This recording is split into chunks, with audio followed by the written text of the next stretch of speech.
Hello everyone, Gary Baumgarten here. Many of you know me as Reporter Gary, and I want to talk to you about the election. Now, those of you who know me know that I find that the election process, personally, how I vote is my business, nobody's business. I believe in the sanctity of the voting booth. I do not tell people, recommend to people who they should vote for. So I just want to get that out of the way in the beginning of our discussion today to suggest that what I have to say has nothing to do with my preference or lack of preference for any of the candidates. But I do want to make an observation. I find it very interesting that so many of my friends think that they know who's going to win the election.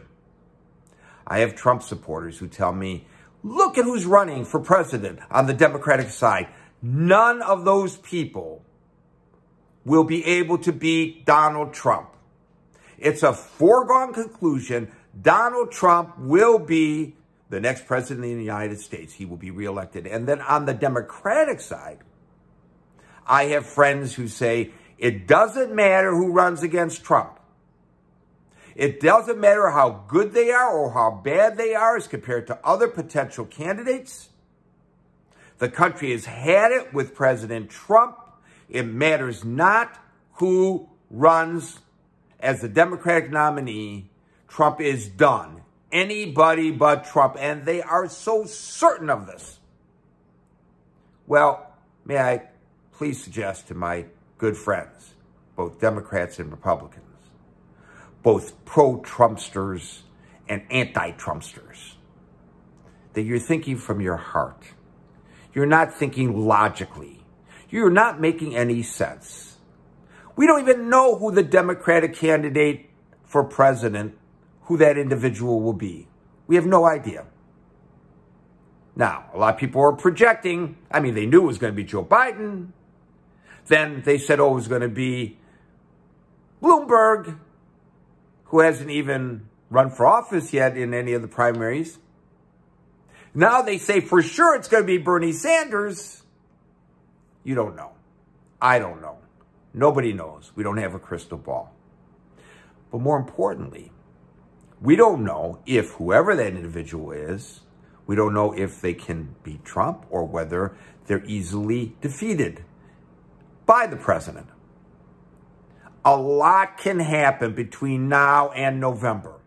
And in fact, as we know, these days, it's not like the old days where the news gradually affected politics. Today, things happen in lightning speed. It's conceivable that in September, somebody will be in front of somebody else, and it will appear obvious to many people who will be elected in November. And somewhere between September and the November election, something will happen that will dramatically change the potential outcome of the election.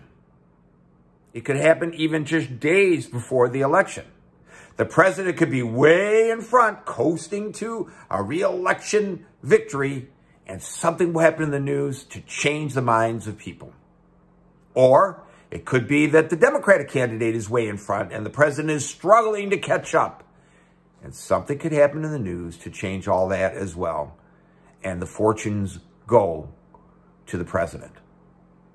So if you hear anybody, the pundits on the television, the pundits on the radio, the pundits across the dining room table say to you that he or she knows with certainty who the next president of the United States is, may I suggest that you take what they have to say with a grain of salt. Please like this. If you like it, give it a thumbs up. If you don't like it, it's your prerogative. Give it a thumbs down. Comments are encouraged. And until the next time we meet, peace out.